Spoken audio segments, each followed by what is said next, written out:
ईश्वर के नाम में वो तमाम खुशियां हैं, तमाम बरकतें हैं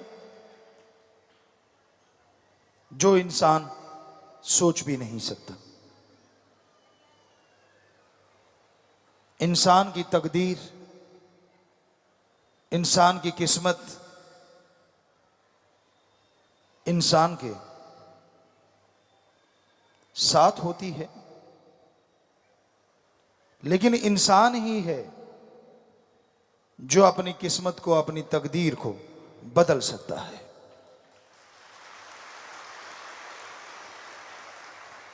लोग ये कहते हैं जो भाग्य में लिखा है वही मिलता है, लेकिन संत कहते हैं मनुष्य एकमात्र ऐसी जोनी है, ऐसी जून है जिसमें अगर वो चाहे तो भाग्य बदल सकता है।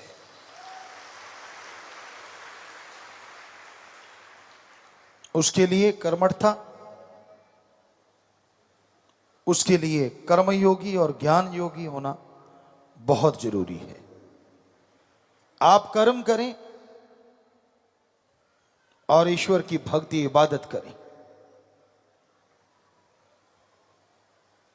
उस मालिक के नाम के साथ साथ अच्छे कर्म करो,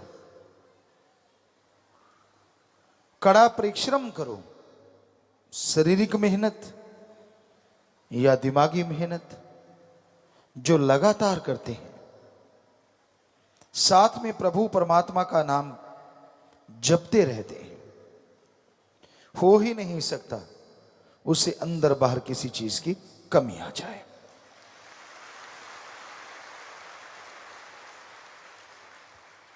इंसान जब पाखंडवाद में पड़ जाता है,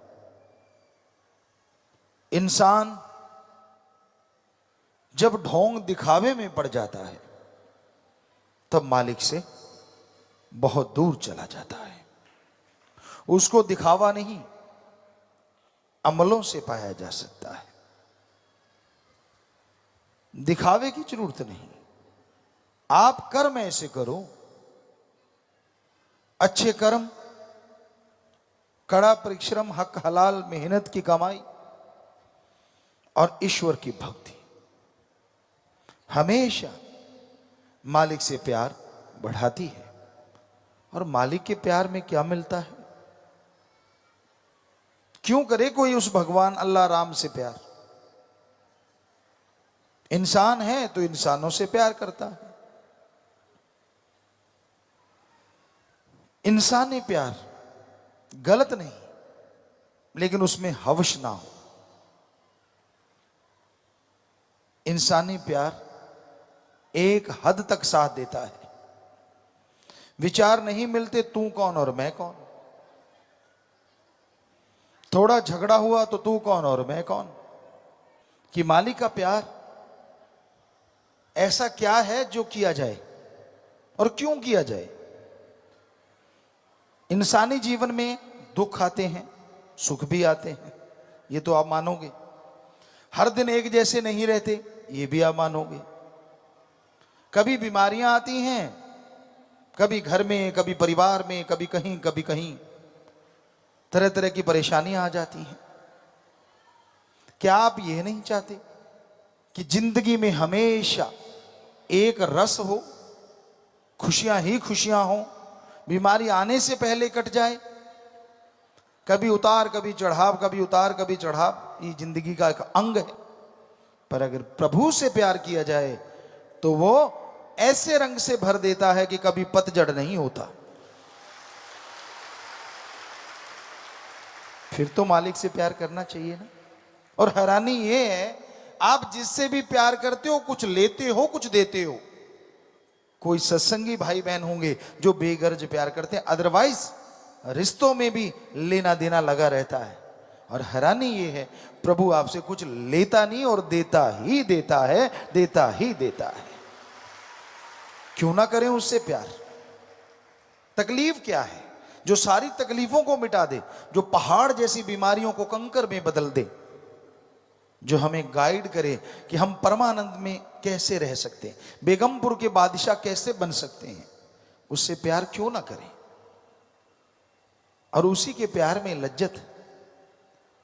दुनिया में रहते आपको जो भी स्वाद अच्छा लगता है, मीठा, कड़वा, नमकीन, जो भी अच्छा लगता है, अलग अलग टेस्ट होता है, किसी को नमकीन अच्छा लगता है, किसी को मीठा अच्छा लगता है, पर वो मालिक के प्यार ऐसा आनंदमय है, ऐसा खुशी देने वाला है, ऐसा लज्जतदायक है कि अगर आप उससे प्यार करेंगे, चाहे आपका टेस्ट कैसा ही क्यों ना हो, वो उससे अरबों गुना ज्यादा आपको प्यार और वो मजा देगा और वो परमानेंट रहेगा, बार बार खाने पीने की जरूरत नहीं पड़ेगी। तो क्यों ना करें प्रभु से प्यार, क्यों ना करें अल्लाह राम से प्यार, करना चाहिए। कोई लॉस नहीं, इन्वेस्ट कुछ नहीं करना अपने, अदरवाइज कोई बिजनेस ले लो, कोई व्यापार, डॉक्टर के पास जाओ, वैद्य के पास जाओ, दवाई दे देगा लेकिन पैसा तो लेगा ना भाई।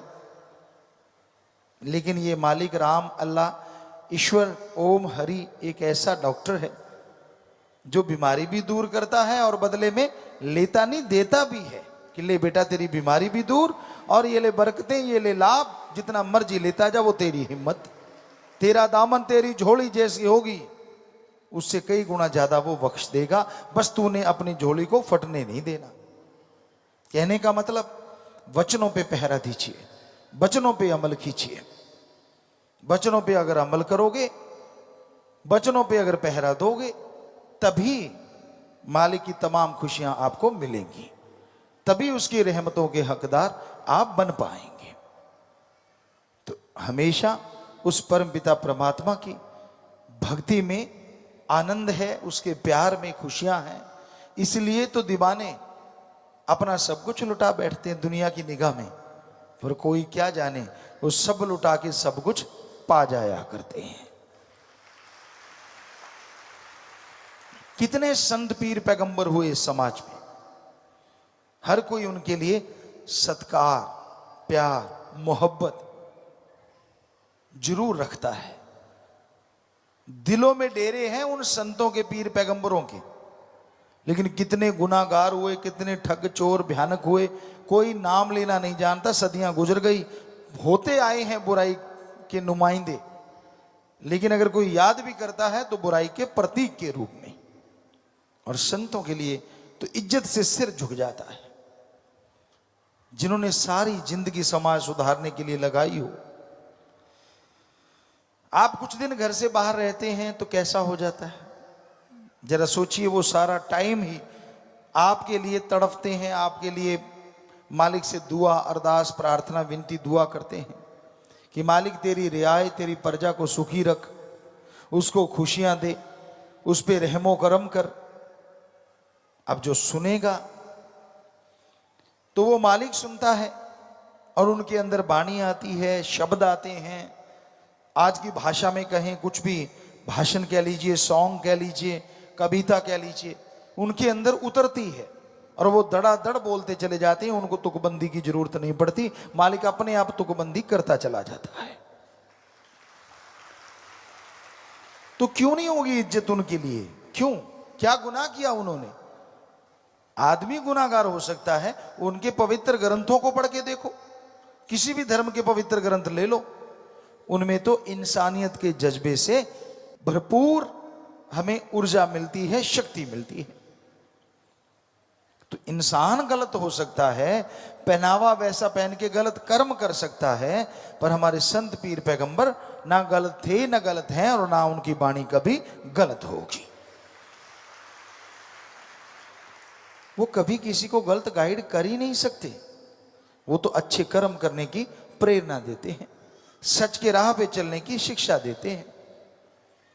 हाँ, इंसान का दिमाग शैतानी, मन जब हावी हो जाए तो वो उन्हीं वचनों को तोड़ मरोड़ के पेश करता है और इंसान को गुनाहगार बना देते हैं। तो ये पाप कर, ये पाप नहीं होता, ये तो भक्ति है, ये कर्म कर। अरे हर धर्म के पहले शब्द हैं रहम, रहम, रहम। ये पहले अल्फाज है, रहमाने रहीम, कुछ भी ले लीजिए, किसी भी धर्म को ले लीजिए, दया रहम की भावना सब धर्मों में भरी है। अब जरा सोचिए, आप पशु को मारो, आदमी को मारते हो, गलत काम करते हो, कैसे मालिक खुश होगा और कैसे स्वर्ग जन्नत इंसान को नसीब होगा जब वहां लिखा है रहम करो, आप बेरहम हो जाते हैं। तो ये शिक्षा देने वाले ही त्रोड़ मरोड़ के संत पीर पैगंबरों के वचनों की बेअद भी करते हैं, वरना उन्होंने तो एक ही बात सिखाई है, बेगर्ज मोहब्बत करो, निस्वार्थ प्यार करो, तो मालिक अल्लाह राम जरूर मिलेगा। लड़ाई झगड़े नफरत की तो बातें कहीं आती ही नहीं।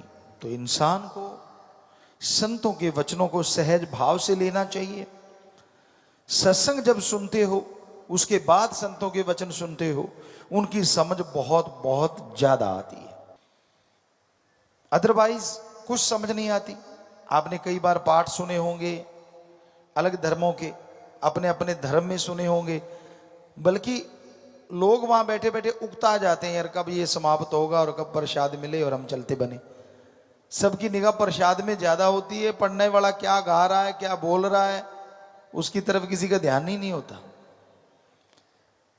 तो क्योंकि समझ कुछ नहीं आती, और पढ़ने वाले को भी होता निपटा दूं बस निपटा दूं बस निपटा दूं, उसको कोई मतलब नहीं सामने वाले को समझ आए ना आए, उसने तो अपनी ड्यूटी बजानी, अपना काम निकाला और चल भाई।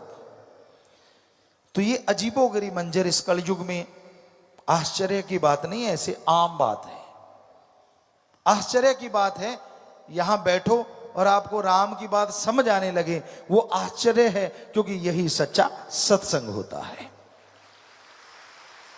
सीधी सादी भाषा, उन्हीं शब्दों को, उन्हीं के पवित्र वचनों को जब सच्चा संत सुनाता है तो वो उस दौर की भाषा के अनुसार सुनाता है, और लोग सुन के जल्दी अमल कर लेते हैं और खुशियों से माला माल हो जाते हैं। वचन वही होते हैं, पर उस समय के वचन किसी और अंदाज में कहे गए। आज का दौर कुछ और है।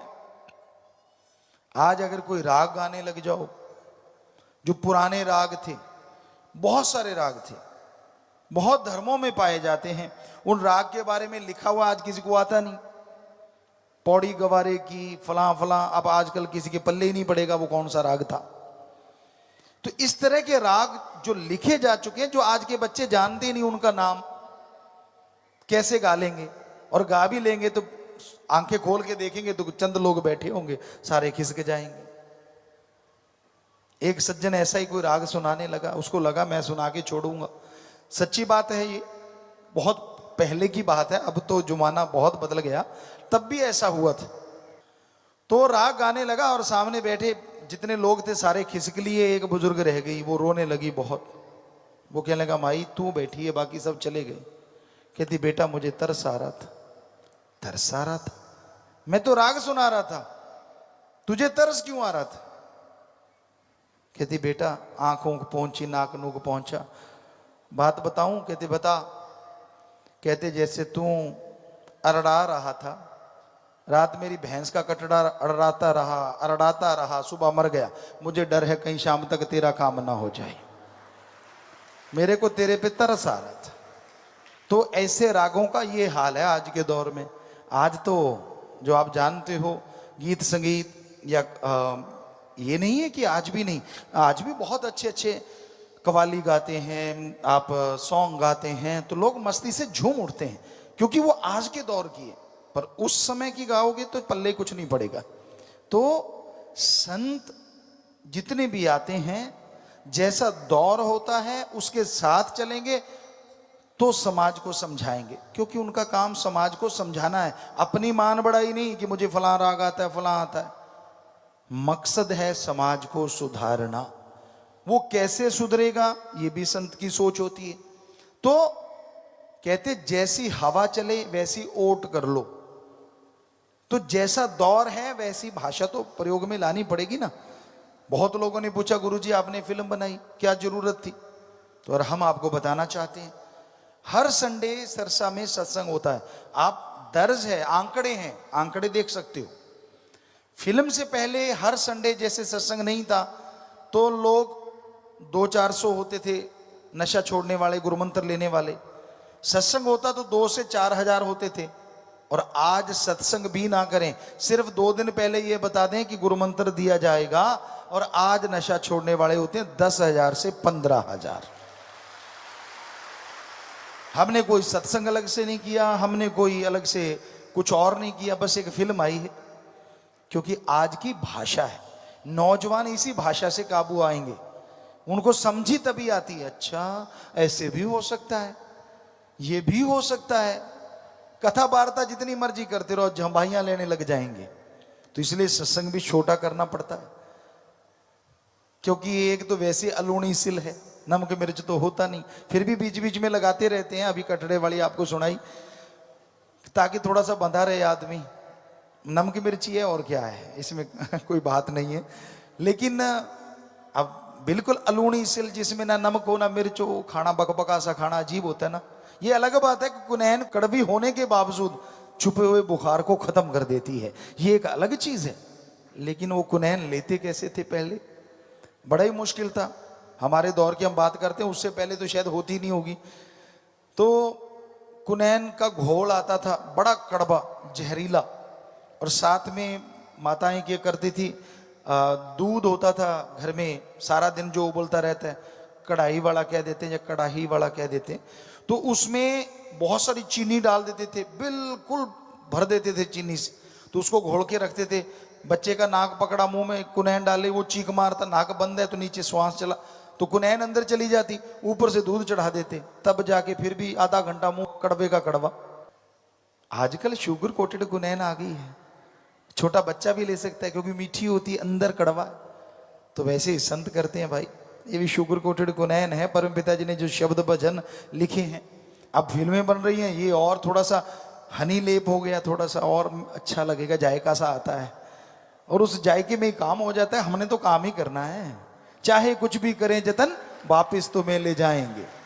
कुछ भी यतन करना पड़ जाए, वापिस तो लेके ही जाना है ना मालिक के दरबार में।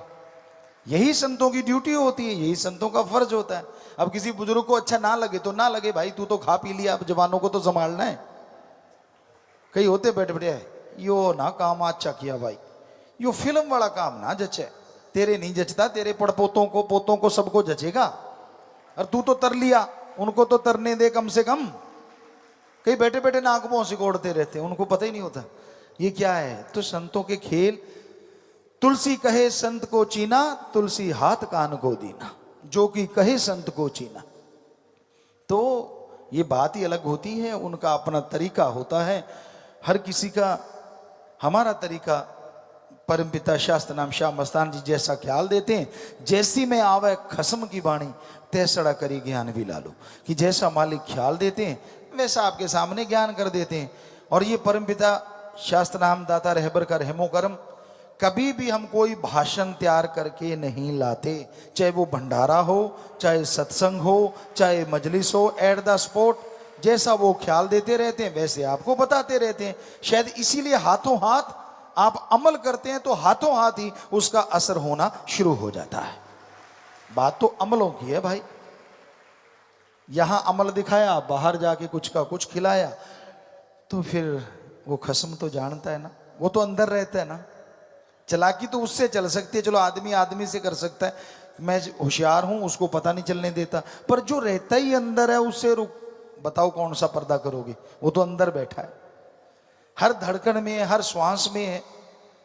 तो इसलिए हर धड़कन में, हर श्वास में उसे याद करते रहिए, तो वो आपको बेइंतहा खुशियों से माला माल करता ही रहेगा, करता ही रहेगा। उसका ऐसा खजाना है, अरबों लोग उसको लूटते रहें तो भी समुद्र में से एक बूंद निकालें उतना भी खर्च नहीं होता, वो माला माल ही रहता है उसका खजाना। सोचिए कितना बड़ा है।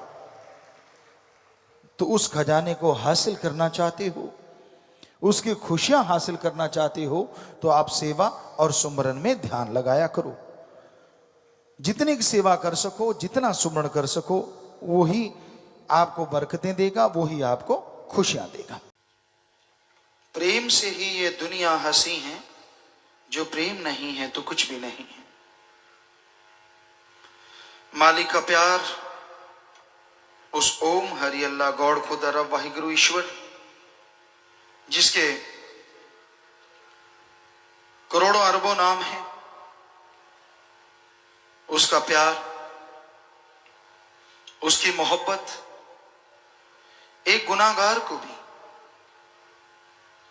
इतनी ऊंची दौलत बख्शती है कि वो बेगमपुर का बादशाह बन जाता है। मालिक के प्यार में यह शक्ति समाई है कि जो मालिक से प्यार करता है वो उसकी तमाम रहमतों को लूटा करता है। उसके गम चिंता परेशानियां खत्म होती हैं। जीते जी मोक्ष और मरणोपरांत भी मोक्ष। यही हमारे धर्मों का सार है। जीते जी गम, दुख, दर्द, चिंता, टेंशन, परेशानियां, इन सब से मुक्ति मिल जाए और मरने के बाद आवागमन से मोक्ष मिले, इसी को सच्ची मुक्ति कहा जाता है। इसी का नाम सच्चा मोक्ष है। और सच्चा मोक्ष हासिल करने के लिए अपने आत्मविश्वास को जगाना जरूरी है। आत्मबल, आत्मविश्वास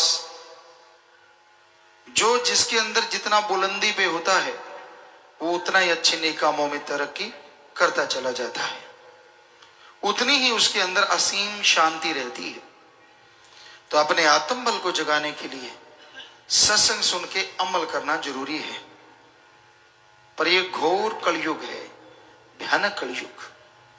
यह काम वासना, क्रोध, लोभ, मोह, अहंकार, मन, माया, काल की इन ताकतों ने बुरी तरह से इंसान को अपने गिरफ्त में ले रखा है, अपने जाल में फंसा रखा है। कामी कीड़े इस संसार में बहुत हैं, जिनका उठना, बैठना, जागना, सोना, सोचना, बोलना, कहना, सुनना सब काम वासना के तहत चलता है। जिधर भी निगाह जाती है काम वासना, जिधर भी बात चलती है काम वासना। गंदगी के कीड़े बन जाते हैं। उनको संतों की कोई बात अच्छी नहीं लगती, मन उनका हावी हो जाता है, मन उन्हें होश नहीं लेने देता। फिर है क्रोध, गुस्सा, बर्दाश्त शक्ति की कमी, और दूसरे शब्दों में आत्मिक कमजोरी। ये सब गुस्से के कारण हैं। तो लोग जरा सी बात कहने से गुस्सा आ जाते हैं। गुस्सैल, ऐसा लगता है कि पेट्रोल तो डाला ही नहीं, आग के तो पहले लपटें उठ रही हैं। बुरा हशर है इस समाज में। फिर है मोह ममता। ये मां बेटे की, बाप बेटे की, परिवारों की, बहन भाई की या दोस्ती मित्रता की, इसमें लोग उलझे हुए हैं, पगलाए हुए हैं। इंसान गलत कर रहा है पर उसे नहीं रोकते। ये तो मेरा जानकार है, ये तो मेरा दोस्त, ये तो मेरा मित्र, ये तो मेरा रिश्तेदार, ये मेरा, वो मेरा बेटा, मेरी बेटी, फला, इत्यादि इत्यादि। तो किसी को गलत करता देख के उसका साथ देना, ये मोह ममता में अंधे होना है। लोग बहुत अंधे हुए पड़े हैं। फिर है लोभ लालच। लोभ है सर्व पाप का बाप। लोभ लालच यहां आ गया, वहां बाकी के पाप अपने आप जुड़ते चले जाते हैं। लोभ लालच के लिए लोग अपने तन को बेच देते हैं 10-10, 20-20 रुपए के लिए। ये लोभ लालच है, नाम मजबूरी का देते हैं। तो लोभ लालच में भाई भाई को खत्म कर देता है, बेटा बाप को, और बाप बेटे को। बहुत जगहों पे ऐसे किस्से हकीकत में दिखने में मिलते हैं। फिर है अहंकार। बहुत तरह का अहंकार है। किसी को राज पहुंच का, कि मेरी पहुंच बहुत ऊपर तक है। किसी को अपनी ताकत का, कि मेरे में बड़ी शक्ति है। किसी को खूबसूरती का, कि मैं बड़ा सुंदर हूं। किसी को अपनी अकल का, कि मेरे जैसा कोई अकल वाला ही पैदा नहीं हुआ। किसी को मन का सूक्ष्म अहंकार, किसी को कोई तो किसी को कोई, बहुत तरह के अहंकार इस संसार में छाए हुए हैं। और अहंकारी पुरुष कभी किसी को अच्छा नहीं लगता। जितना जीव अहंकार करता है उतना ही मरता है। तन गया सो गवा गया, झुक गया सो पा गया। ये तो रूहानियत की रीत है। जो इंसान दीनता नम्रता का पल्ला पकड़ लेते हैं, समाज में क्या, रूहानियत में क्या, यहां क्या, दोनों जहां में उसको तमाम खुशियां मिलनी शुरू हो जाती हैं। तो अहंकारी पुरुष कभी किसी की सुना नहीं करते, अहंकार में अकड़े रहते हैं, गुस्साए हुए। संत पीर फकीरों की बात भी अच्छी नहीं लगती, क्योंकि जब अहंकार जाता है मन, बिगड़ा मन गुरु का न पीर का। किसी की नहीं सुनता, और की तो क्या सुननी है। आप कहीं भी निगाह मारो, लोगों में आप उसे पहचान सकते हैं कि ये इंसान अहंकारी है, घमंडी है, इसका मन हावी है। क्योंकि मन जालिम है और अहंकार उसका एक बहुत बड़ा हथियार है। फिर है माया। माया के दो रूप, एक दिखता है धन दौलत जमीन जायदाद हीरे मोती लाल जवाहरात, एक दिखता नहीं है प्रत्यक्ष। दुनिया में जो सच है उसको झूठ दिखाता है और झूठ को सच। अल्लाह वाहिगुरु ओम हरि गौड़ खुदा रब और उसकी भक्ति सच और सच्चाई है। उसको कहेगा फजूल की बातें, फालतू की बातें। और उसके अलावा समाज में कुछ भी आप करते हैं वो सब झूठ है। एक दिन यही बनेगा, यही छोड़ के जाना होगा, सब कुछ छोड़ के जाओगे, खाली हाथ नंगे पांव जाना होगा। पर उसके लिए मन कहते नहीं ये तेरा, उसे अपना बना ले, उसे और अपना बना ले। तो इस तरह माया मन मिलके जीव को गुमराह करते रहते हैं। और इन सातों के चक्रव्यूह से बचने के लिए जरूरी है सत्संग सुनो, सुन के अमल करो, फिर मालिक का प्यार पैदा होगा। और जो मालिक से प्यार करेंगे वो मालिक की औलाद से भी निस्वार्थ बेगर्ज तरीके से प्यार करना सीख जाएंगे। तो इसलिए भाई निस्वार्थ भावना से सबसे प्यार करो, मालिक से मालिक को मांगो, वचनों पे अमल करो, फिर किसी को अंदर ना बाहर कहीं भी कोई कमी नहीं रहती। सत्संग में पधारने का तहे दिल से बहुत बहुत स्वागत करते हैं। जी आया नो, खुशामदीद कहते हैं, मोस्ट वेलकम। तो प्यारी साथ संगतियों, जैसा सबको मालूम है ये महीनों में क्या जमींदार क्या व्यापारी, तो सबको बेइंतहा काम धंधे होते हैं। क्योंकि समय निकालना इस कलयुग में मन तो जालिम रोकता ही रोकता है। मनमते लोग जगह जगह ट्रैप बिछाए बैठे हैं, जाल बिछा रखा है, कोई चिड़िया फंस जाए, चोगा माया का डाल रखा है, माया खाओ और फंस जाओ, माया खाओ और फंस जाओ। और धन्य भाग उन माँ बाप के, जननी के, जिन्होंने आपको जन्म दिया है, जो इस घोर कलयुग में अल्लाह वाहिगुरु राम से आप लिब लगाए बैठे हैं। तो प्यारी साथ संगतियों, यह संसार परदेश है और अपना देश निज धाम सचखंड सतलोक अनामी है। वो दोनों जहां का मालिक उसका स्वामी है। उसको पाके ही उस देश के नजारे इस मृत्यु लोक में हासिल किए जा सकते हैं।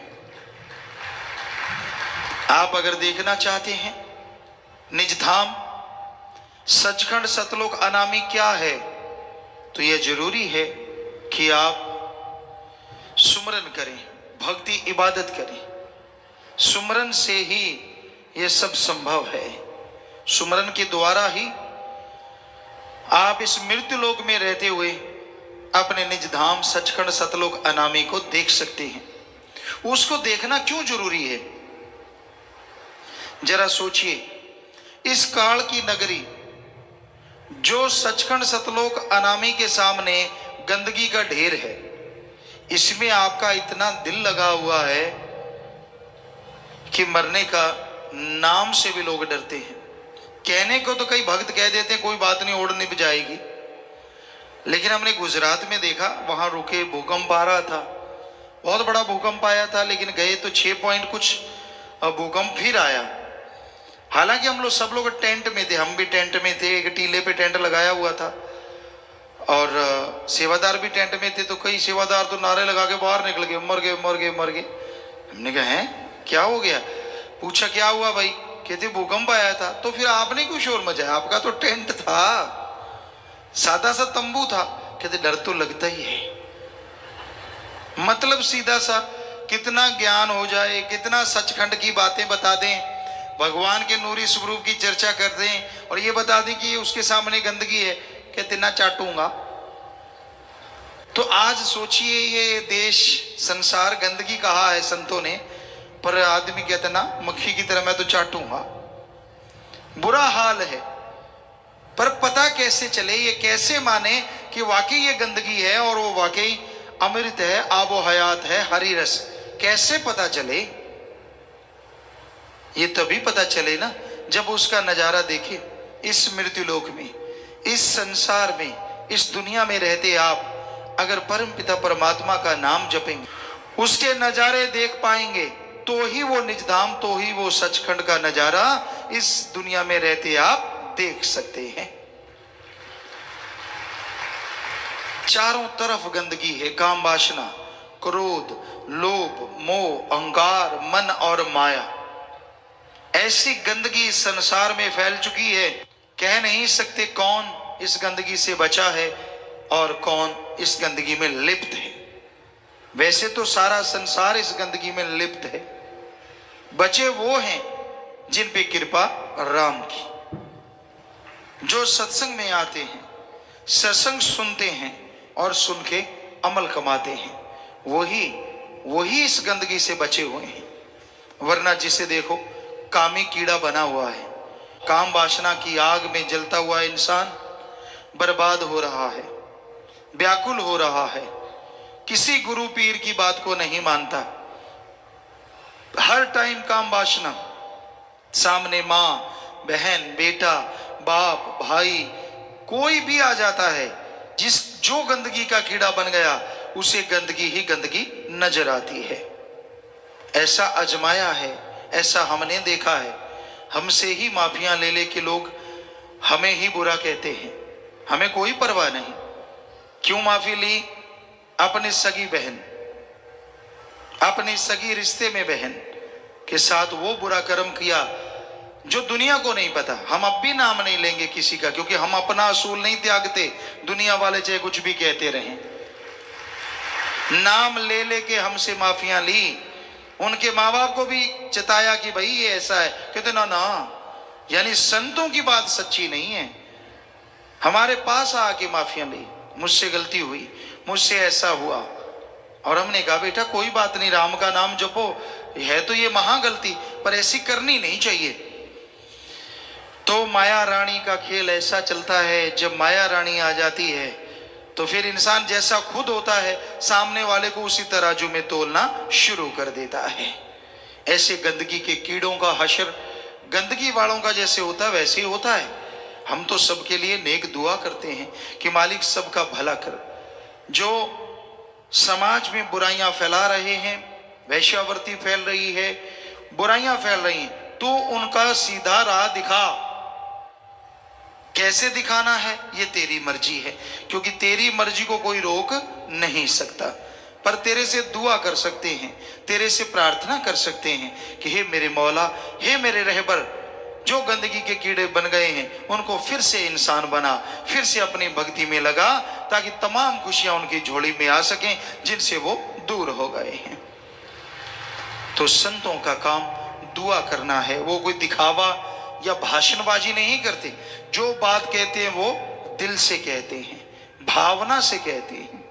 तो आज समाज में ऐसी गंदगी फैली है, ऐसी गंदगी में लोग डूब गए हैं कि उन्हें अपना या पराया नजर नहीं आता। लोभी लालची ये संसार की रीत, इसमें फंसे हुए लोग बुरी तरह से बर्बाद हो रहे हैं। तो भाई इस घोर कलयुग में अपना अगर कोई है तो ओम हरि अल्लाह सतगुरु मौला दाता रहबर है, वही एक अपना है, बाकी सब सपना है। कोई मालूम नहीं। हम आपको कितने सालों से कहते आ रहे हैं कि भाई बात करनी है तो अपने सतगुरु से बात करो। कुछ डाउट है, कोई दिल में शक है, तो हम बैठे हैं, सतगुरु ने हमारी ड्यूटी लगाई है। बुलवाना तो उसने है, बोलना भी उसने है, पर सतगुरु ने वचन किए जिसका जो जी चाहे सवाल पूछो तो पूछो। खरड़ ज्ञानी से पूछोगे आप डूबेंदे बामणा जजमान भी डूबे। जो आप डूब रहा है वो दूसरे को पार नहीं लगाएगा, वो दूसरे को भी डुबो देगा। आप किसी की बातों पे ना जाओ। या मन गढ़ंत चमत्कार सुनाने वाले बहुत हैं। ये हुआ मेरे साथ, वो हुआ मेरे साथ, फला हुआ, मालिक मुझे पहले बता देता है, मालिक मुझे पहले करवा देता है। जो इंसान ऐसा कहे तो उसका मालिक क्या ये कहता है कि बेटा मुझसे दूर हो? ये सोचने वाली बात है। तो इसका मतलब सारा ढोंग अपनी मान बढ़ाई के लिए कि मेरे में मालिक ये करता वो करता, कि लोग कहें वाह यार इसको तो बड़ा भक्त है। सब बकवास। ना कोई 10वां द्वार खुला, ना नूरी स्वरूप के दर्शन। हम सिर की शर्त लगा सकते हैं, ऐसा उनके साथ कभी नहीं होता जो सिर्फ खरड़ गया नहीं होते हैं। सवाल ही पैदा नहीं होता। और जिनका 10वां द्वार और नूरी स्वरूप जिनको मिल जाते हैं वो यूं मेंढे की तरह टर्राते नहीं फिरते, बल्कि वो तो अपने अंदर हजम करते हैं और मालिक के और नजारे दिन रात लूटते रहते हैं। मान बढ़ाई के भूखे नहीं होते वो। तो इसलिए इंसान पे इतना फेथ मत करो, इतना विश्वास मत करो, इतना यकीन मत करो कि वो डगमगाए और आप सोचो यार ये इतना बड़ा भक्त। क्या सतगुरु ने बोला किसी को कि ये बड़ा भक्त है? आप गुरु से जुड़े हैं, अपने फकीर से जुड़े हैं। मस्ताना जी महाराज ने किसी को कहा? मस्ताना जी महाराज ने शुरू किया था 800 मस्ताना, 700 मस्ताना, 500 मस्ताना, यानी एक तक में एक ग्रेड कि भाई अच्छी भक्ति कर रहा है, अच्छी कर रहा है। तो जब मस्ताना जी महाराज ने देखा ना एक ग्रेड लेने वाले की तो पूंछ ही ज्यादा ऊंची चढ़ गई, तो सारी ग्रेड वापस ले ली। कहते ना भाई कोई यहां ऐसा नहीं है, ये तो अहंकार में आ गए। परम पिता जी की सत्संग जिन्होंने सुनी या सत्संगी बैठे, आपने कभी सुना कि किसी बंदे का नाम लेके बेपरवाह जी ने कहा ये तो भाई बहुत पहुंचा हुआ है, इसने तो मालिक को पा लिया? कभी सुना? नहीं सुना। अब हम सतगुरु हमसे काम ले रहा है, क्या हमने बोला कि रूहानियत में भाई ये सर्वश्रेष्ठ है, ये अति उत्तम, ऊपर तक पहुंच गया? कभी हमने बोला? नहीं बोला। फिर आप खुद ही डिग्रियां देते रहते हो, ये तो मालिक का प्यारा है यार, ये तो बहुत आगे पहुंचा। रहे आपको क्या पता? अंधा आंख वाले को कैसे देख लेगा जरा बताइए?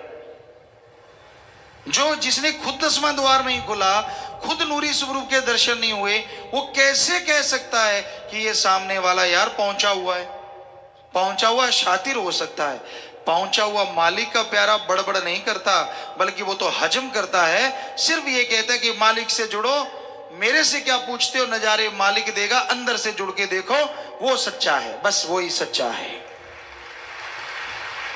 तो आप ये मत सोचिए कि ज्यादा बोलने वाले कुछ ज्यादा बड़े भक्त बन जाते हैं। वो आप जानते हैं क्या हशर होता है? ये तो खाली लिफाफे होते हैं। कब पटाखा बोल जाए माया रानी, सिर चढ़ के बोले, कब जादू चल पड़े, कुछ कहा नहीं जा सकता। सो हम ऐसी चीजों को 100% नकारते हैं। हमने कभी हाँ नहीं कहा। हमें भी लोगों ने बड़ा सुनाया, ये हुआ फलां टाइम, ये हुआ, हम नहीं बोले, हमने नहीं कहा कि हुआ। हाँ भाई मालिक की रहमत हो सकती है, मालिक की रहमत हो सकती है, लेकिन जब आदमी ऐसा करता है तो ये समझ नहीं आती कि मालिक ने ये कब कहा कि मेरे से दूर होना, मेरा नाम ना जपना, मेरी भक्ति ना करना। ये क्या मालिक उसी को ये कहेगा? तो भाई ये घोर कलयुग है, घोर कलयुग। सो ऐसे टाइम में आप कोई बात पूछना चाहते हैं, आपके अंदर कोई शक शुबा है, कोई डाउट है, फकीर बैठा है, उससे बात कीजिए। परमपिता जी ने ड्यूटी लगाई और सबको कहा हाथ खड़ा करके कि बाद में टींडी ना करना, अब बोलो जिसने बोलना है। और फिर वचन किए कि जो भी पूछना है पूछना, सबका जवाब मिलेगा। तो प्यारी सत्संगचियों, किसी के कहने में गुमराह नहीं होना चाहिए, किसी के कहने में नहीं आना चाहिए। जो नहीं आते वो नहीं आते।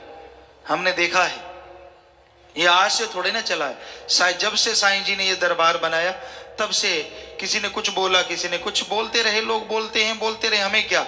हम तो उनके लिए मालिक से दुआ करते हैं, क्योंकि अपना मार्ग प्यार का है, मोहब्बत का। सबसे प्रेम करो, लड़ना झगड़ना तो सवाल पैदा ही नहीं होता।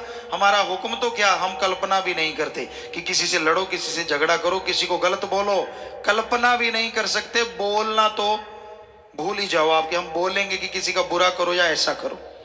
यहाँ खास सेवादार सतब्रह्मचारी भाई बहने रहते हैं, ब्रह्मचारी भाई बहने, ये भी अगर किसी को ऐसा कह बैठे, गाली गलोच करें, अब इनमें मानता कौन है?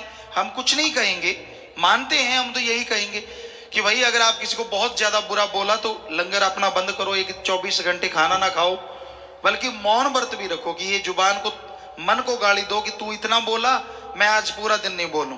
तो उससे आपके अंदर एक स्ट्रेंथ, एक ताकत आएगी और आगे से आप उन बुराइयों को नहीं कर पाएंगे। तो गाली गलोच के लिए भी यहाँ ये नियम बेपरवाह जी ने बना हुआ है और बना ही रहेगा हमेशा। तो बाकी तो किसी को बुरा कहना, किसी को गलत कहना, सवाल पैदा ही नहीं होता। तो साथ संगत जी इस बात पे अमल किया करें, क्योंकि जो कबीरा तेरी झोंपड़ी गलकटियन के पास, जो करेगा सो भरेगा, तू क्यों भया उदास। राम का नाम जपो, ईश्वर की भक्ति करो, उससे ही अंत्यकरण में ताकत आती है, उससे शक्ति आती है। मालिक के प्यारे को तो एक हाथी के मानिंद होना चाहिए। हमने गांव में देखा, हाथी आता है और कई जीव होते हैं कहते जिसकी पूंछ सीधी नहीं होती।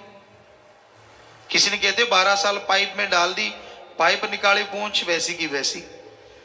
तो वो काटने को आते हैं, बड़ा शोर मचाते हैं, पर हाथी यूं कान हिलाता हुआ आगे निकल जाता, वो पूंछ चूं चूं करके पूंछ अंदर लेके वापस चले जाते हैं। तो एक मालिक के प्यारे को हाथी के मानिंद होना चाहिए। तेनू यार नाल की, तेनू जोर नाल की, अपनी नवेड़ तेनू होर नाल की। होर को समझने वाला वो राम, वो जाने उसका काम, अपने आप नेक अकल देगा, अपने आप सद्बुद्धि देगा। सो इस कलयुग में राम नाम पे चलना कोई आसान कार्य नहीं, बहुत बड़ी बात जो आप चल रहे हैं। धन्य माँ बाप, धन्य कुल होती है जिनकी औलाद इस कलयुग में राम के नाम पे आगे निरंतर बढ़ रही है। कोई कमजोर नहीं है, शरीर लड़की का है या लड़के का, जिसके अच्छे संस्कार हैं, जो मानता है अल्लाह राम को, उससे बढ़ के दुनिया में कोई दूसरा अच्छा नेक इंसान हो नहीं सकता। तो भाई ऐसे संदेश हर किसी को पहुंचा चाहिए, जन जन तक। बहुत ही अच्छी बात है, बहुत ही बड़ी बात है।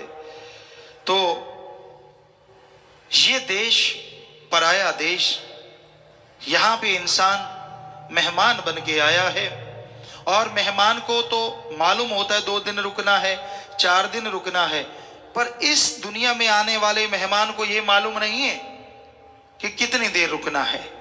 बचपन में कहीं चले जाते हैं, कोई जवानी, कोई अधेड़ अवस्था, कोई बुजुर्ग अवस्था, पर कोई मालूम नहीं। तो जब जाना है, कुछ ऐसा करके जाना है कि दोनों जहान की खुशियां मिले, यहां भी और अगले जहां में, अगले जहां की मालिक की गोद में बैठे परमानंद की प्राप्ति हो, और वो लज्जत, वो नजारे मिले कहने सुनने से परे। आप जिससे भी ज्यादा प्यार करते हैं, जिससे भी ज्यादा मोहब्बत करते हैं, अपना दोस्त, मित्र, माँ बाप, बहन, भाई, पति, पत्नी, आप चाहते हैं कि हम इकट्ठे बैठे, इकट्ठे रहें, लेकिन आपकी वो चाहत काम धंधे की वजह से, रोजगार की वजह से हमेशा पूर्ण नहीं हो सकती। और आदमी की फितरत है, ज्यादा देर इकट्ठा बैठे तो बर्तन आवाज भी कर देते हैं, ये भी चक्कर है। लेकिन हम आपको गारंटी देते हैं, एक ऐसा साथी जो आपके अगर साथ हो जाए, कोई बर्तन की आवाज नहीं आएगी। आपके ऊपर आने वाले पहाड़ जैसे रोग, पाप, कर्म, बुरे कर्म चुटकी में उड़ते जाएंगे। ऐसा एक साथी है। वो ऐसा साथी नहीं है कि चिता को आग लगा के 2 आंसू बहा के या पागल सा होके इंजेक्शन लगवा के लौट आएगा। नहीं, वो यहां भी साथ, और जब आप शरीर छोड़ के जाएंगे तब भी गोद में बैठा के लेके जाएगा। और वो ऐसा पक्का साथी है, ओम हरि अल्लाह वाहिगुरु सतगुरु मौला। उसको अपना बना के देखो, एक पल भी जुदा नहीं होगा आपसे, एक पल भी। बस नूरी सुब्रू को प्रकट कर लो। सुमन तो करना होगा, भक्ति इबादत तो करनी होगी, पर दूसरों के लिए लोग कितना कुछ करते हैं। अगर दुनियावी चोरी यारी का देखें, कितने डंडे पड़ते हैं, चुपके चुपके लोग जाते हैं वहां, घर वाले तैयार, डंडे परेड शुरू, और बहुत झगड़े हो जाते हैं इन चीजों के लिए। तो उसके लिए कितना कुछ कहलवाते हैं, कितना कुछ बुरा बोला जाता है। क्यों ना सतगुरु मौला के लिए तो डंडे भी नहीं खाने पड़ते। ताने जरूर दुनिया मारती है, मीरा को कौन से ताने नहीं मारे। ताने मारने वालों का कोई नाम नहीं लेता, और मीरा का नाम अमर था, अमर है, अमर रहेगा। अकेली मीरा नहीं, माली के प्यारे भाई मंच, कौन नहीं जानता उनको। ये नहीं है, स्त्री पुरुष की बात हम नहीं कर रहे। कोई भी पुरुष, कोई भी स्त्री उस अल्लाह वाहिगुरु राम का जो सच्चा प्यार करे, तड़फे, तो वो मालिक की गोद में बैठ जाती है और कभी जुदाई होती ही नहीं। परमानंद ही परमानंद, परमानंद ही परमानंद, और ऐसा परमानंद जिससे आदमी का जी कभी भरता ही नहीं। आम आदमी की फितरत है, इकट्ठे रह ले ज्यादा तो झगड़ा, और किसी चीज को लगातार देख ले तो उसकी तरफ से मानो पहले दिन बड़ा सुंदर लगा, फिर दूसरे दिन थोड़ा सा और सुंदर लगा, कुछ दिन लगता रहता है, धीरे धीरे धीरे धीरे वो सामान फीका पड़ने लगता है, और एक दिन मन उगता जाता है, यार छोड़, क्या है इसमें, कुछ अलग तो है नहीं। लेकिन मालिक और मालिक का प्यार ऐसा है, आप जब पाना शुरू करेंगे तो वो आपका जी नहीं भरेगा उसके दर्शनों से, नूरी स्वरूप से अल्लाह वाहिगुरु राम के, बल्कि आपका दिल और करता जाएगा, यार और नजारे मिले, और नजारे मिले, और जैसे जैसे और कई गुना बढ़ के और नजारे मिलते जाएंगे। मजे में, मस्ती में, नशे में आप आनंद, परमानंद, महाआनंद से भीगते जाएंगे और खुशियों से लवरेज होते जाएंगे। तो मालिक परमात्मा ही एक ऐसा, जैसे आप खाना रोज खाते हैं, ज्यादातर अपने इंडिया में गेहूं खाते हैं, गेहूं से कभी दिल भरा क्या आपका? है, सुबह 4 परोंठे ठोक लेते हैं, दोपहर को फिर ठोकने को तैयार हो जाते हैं। स्वाद लगे ना लगे, तुम ठूस ठूस के भर लेते हैं। पंजाबी च कहते तुन लो, मतलब कि भर लो, काम देगा, ऊंट की तरह जुगाड़ी करते रहेंगे बाद में। तो भाई फिर भी कई बार डॉक्टर कह देते तुझे गेहूं से एलर्जी है तो छोड़नी पड़ेगी, पर ये तो आपको ताकत देती है, कई बार ज्यादा खा लेने से मोटापा भी देती है, गुब्बारा राम हो जाता है आदमी, तो फिर दुखी होता रहता है। गैस कभी इधर चढ़ गई, कभी इधर चढ़ गई, भागा दौड़ी, गैस निकल नहीं, तो चक्कर पड़ जाता है। बड़ा ही कुछ होता है जी, क्योंकि बहुत लोग आके बताते हैं कि पिताजी मेरे साथ ये हुआ, मेरे साथ वो हुआ, बड़ा, क्योंकि बैठक में फिर गैस बननी है। हम इसमें ये नहीं कहना चाहते कि खाओ ना, जितना मर्जी खाओ भाई, हम ये कहते हैं जैसे शरीर के लिए खाना जरूरी है, आपका जी नहीं भरता, क्या है रोज पानी क्यों पीते हो यार? फिर भी पीते हो, पीना चाहिए, पानी ज्यादा से ज्यादा पीना चाहिए, बॉडी में ज्यादा 90% के करीब शायद पानी ही पानी है, तो पानी तो लेना ही चाहिए। हम रोकते नहीं है, पर फिर भी आपको बताना चाहते हैं, पानी से जी नहीं उगता था, खाने से जी नहीं उगता था, दे तेरे की ले तेरे की, कहीं तो आंख बजा बजा के खाते हैं, कोई निगाह रखता हो वो दांव लगा जाते हैं। मीठे से रोक दो, आप देखो सही, फिर ना देखने वाला हो, दे तेरे की दनादन दनादन, यूं लग रहा है डस्टबिन में सामान जा रहा हो, पेट तो होता ही नहीं, जीभ का कोई काम ही नहीं रहता, टेस्ट तो आता ही नहीं, सीधा धड़ा अंदर भी भर लो यार, जो भी है कोई देख तो रहा नहीं। तो ये इतना आप इतना कुछ कर रहे हैं, जी नहीं उगता था। हम आपको 100% गारंटी देते हैं, मालिक का प्यार, उस भगवान की मोहब्बत आप इस संसार में पालो, कभी जी नहीं भरेगा, बल्कि जी और चाहेगा, और मोहब्बत मिले, और क्योंकि और खुशियां मिलेंगी, आपकी तमाम गम, चिंता, टेंशन, परेशानियां जड़ से खत्म होती जाएंगी। आप कल्पना भी नहीं कर सकते, मालिक वो नजारे आपको बख्श देगा जो तकदीर में, भागों में भी नहीं लिखा, मालिक वो भाग्य आपके बना डालेगा। तो इसलिए हम बार बार आपसे गुजारिश करते हैं, प्रार्थना करते हैं कि राम का नाम जपा करो। चलो फकीर से गुस्सा होगा आपको, हमें गालियां निकालते हो, निकालो, आपकी मर्जी, कोई फर्क नहीं पड़ता। हमें बुरा कहते हो, कहो, कोई फर्क नहीं पड़ता, पर हाथ जोड़ के हमारी विनती जरूर मान लो, आप नाम जरूर जपा करो, क्योंकि नाम जपोगे तभी अंत्य करना आपका साफ होगा। और जब आपको नजारे मिलने लग जाएंगे, अपने आप पछताओगे, यार मैंने गलत क्यों कहा, बुरा क्यों कहा। अपने आप मालिक सद्बुद्धि देगा और बेइंतहा खुशियों से आप लबरेज होते चले जाएंगे।